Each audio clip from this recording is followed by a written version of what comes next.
Hey guys, welcome back to my channel, The ENT Resident. I'll be continuing my series on tonsillectomy today, and today our topic of discussion is going to be about the different steps in the tonsillectomy surgery and what is the post-operative care you would advise to the patient. You can also now purchase my notes. I have added links in the description. Okay, let's get started. Coming to first, anesthesia. Now, tonsillectomy is usually done under general anesthesia with endotracheal intubation. Now, before you perform the surgery, you should definitely ask for consent for surgery. Usually, our cases are of pediatric age group. In that case, you take consent from their parents. And while you're taking consent, it is very important to explain to your to the patient or their parents about the possible complications that might happen. In case the patient has loose tooth, you should definitely take consent for removal of tooth. That is because, say, you have not informed the patient about the presence of loose tooth or to their parents, and maybe during surgery the loose tooth comes off, the patient's parents can easily come and blame you that you resulted in the patient losing their tooth. So it is very important to make sure that you examine the patient before surgery and then you take consent from them. In case there is a loose tooth, you can take consent for removal of the tooth, and so that they are adequately informed about it. Next, let's talk about what position will we place the patient in case of tonsillectomy. And this position is known as Rose's position. Now, if you see in the image over here, the patient first lies down supine and we place a sandbag or a head ring underneath the shoulder. This will end up in causing a neck extension and lead to a tilting of the head backwards, and will support the head also with the help of a head ring. Now, what happened? The main important factor over here is that the head is extended at the atlanto-occipital joint. This is known as Rose's position. This position is also used in other oropharyngeal surgeries, like the most common one being adenoidectomy, uvulopalato-pharyngoplasty, etc. I have a separate video on Rose's position. You can definitely check that out. Next, let's discuss what are the different steps of the surgery. Now, the method usually that we use is the dissection and snare method. So, that is the method that I'll be talking about today. So, first of all, you place the patient in Rose's position. After you have placed the patient in Rose's position, check for any loose tooth and use a gauge for a protection of the tooth when you are placing the Boyle and Davis mouth gag.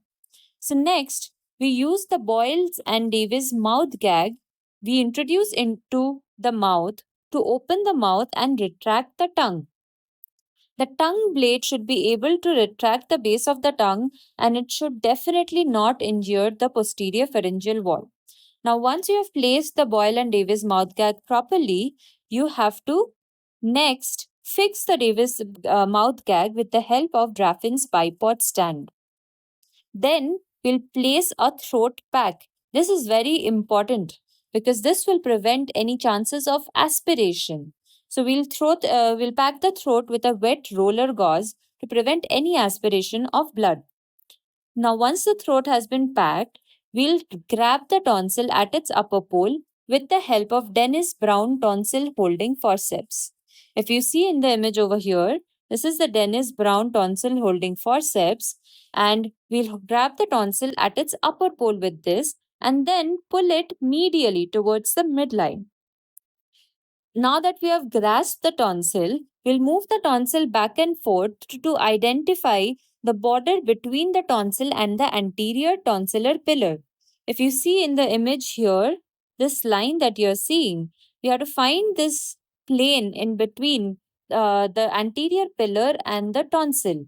Now, once we have found this border, we'll make an incision over there with the help of Walk's forceps.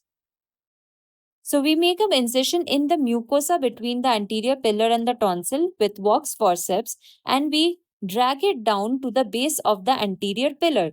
So if you see in the image, the first image over here, we take the first dig over here and then we drag it down towards the lower pole. Once we have done that, next stage is dissection. finding our plane of dissection. So we'll dissect the tonsil from the tonsillar bed, starting from the upper pole and going towards the lower pole. If you see in the image here, we'll start over here in the upper pole and slowly go towards the lower pole, and we'll be using the Mollison's dissector. So slowly, we'll start to dissect the tonsil away from the tonsillar bed. Now, if we see that the tonsil is fixed firmly in place by some scar or fibrosis or some adhesions, you may need to use a scissor to sharply divide this scar tissue. So once you end up reaching the lower pole and the tonsil has been adequately dissected, then the next instrument that you'll need is the Eve's tonsillar snare. So you'll take the Eve's tonsillar snare and pass it around the pedicle, and then we'll snare it off at the pedicle and the tonsil gets separated. So once the tonsil is out, then we'll pack the tonsillar fossa with the help of a gauze and apply some pressure to stop any oozing of blood that's happening, as you see in the image over here.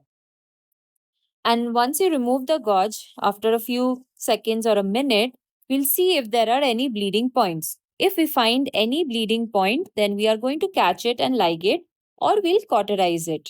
This you can see here in this image. You can see we are ligating some bleeding points. Now the same procedure is now repeated on the other side as well. At the end of the procedure, now when hemostasis has been achieved, we'll have to make sure that the postnasal space, pharynx, and the laryngeal inlet should be cleared off of all blood. Otherwise, that may lead to development of aspiration pneumonia and other lung complications. Once hemostasis has been achieved, we'll slowly release the mouth gag, and then we'll check the lower pole to rule out any other bleed that may have been stopped by the placement of the mouth gag. So we'll take a few minutes to check if there's any other bleeding happening after we remove the Boyle and Davis mouth gag. Once we are sure that there is no bleeding happening, we'll remove the throat pack.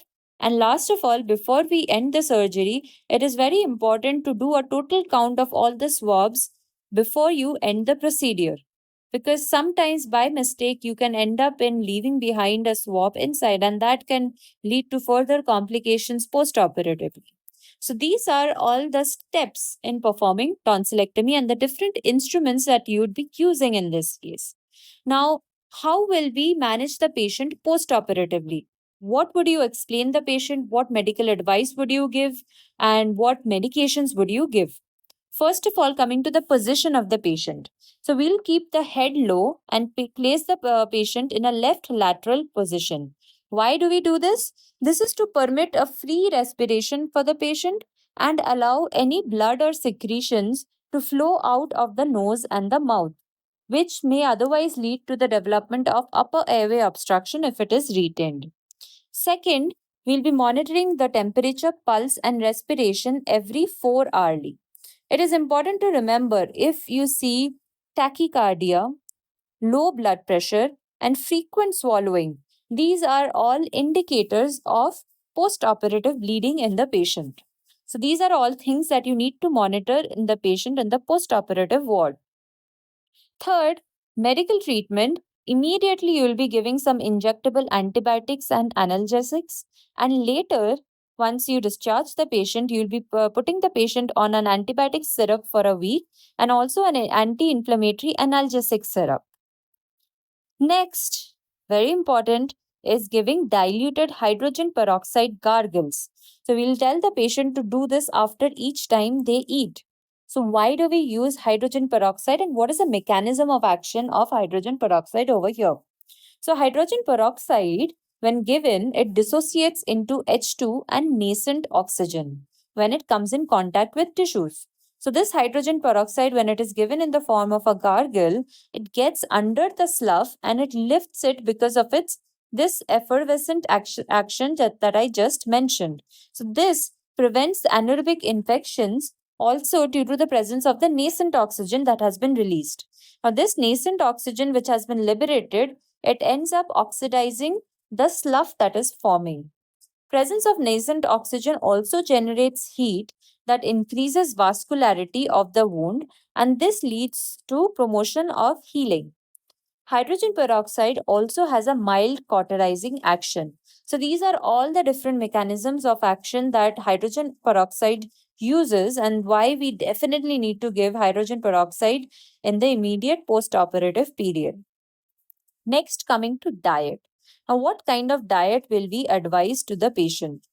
So, first of all, following surgery for the first 6 hours, the patient will be nil by mouth. So, no intake of water or food. Next, cold liquid feeds are given orally after 6 hours. For example, in case of a child, you can easily tell them and make them very happy by telling them they can have lots and lots of ice cream, even cold milk. This is followed by soft, cold, non-spicy diet for about a week to 10 days. For example, stuff like bread and milk, mashed potato, etc. Like very soft food that is very easily can be swallowed by the patient. Avoid any kind of acidic food like lime juice or any hot drinks, because hot drinks can lead to vasodilation and bleeding.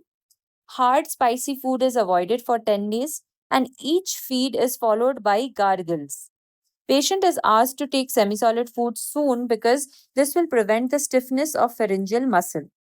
And then the patient can return to normal diet from about second week. And you'll be asking the patient to come up for follow-up after 1 week. So these are all the post-operative advices that you'd be giving to the patient. Other than this, for yourself as a doctor, you need to also know what are the things that you should not be worried about if you see in the immediate post-operative period. And this is also something you should explain to the patient's parents. For example, if you see vomiting on the operative day, if there's a light rise of temperature or pain in ear, immediate difficulty in swallowing, white membrane over the tonsillar bed, or any change in voice immediately, these are not things to be causing immediate worry in the patient. So, this is about the steps of the surgery and postoperative care in a case of tonsillectomy. In my next video, I'll be discussing about the different complications of tonsillectomy. See you in my next video.